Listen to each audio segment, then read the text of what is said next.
Good morning, my name is Santiago Otero.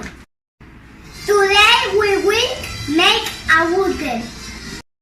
The ingredients are bread, lettuce, ham, tomatoes, cheese, meat, ketchup.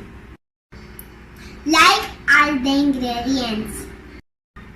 The first thing is to get the ketchup to bread.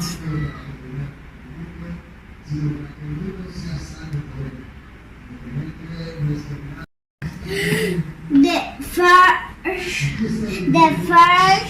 lettuce and the tomato. Next thing will be cheese on the ham.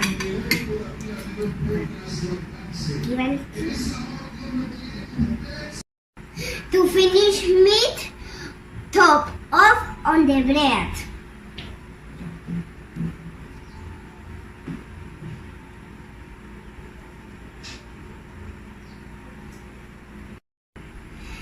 Now come the fun part. Eat.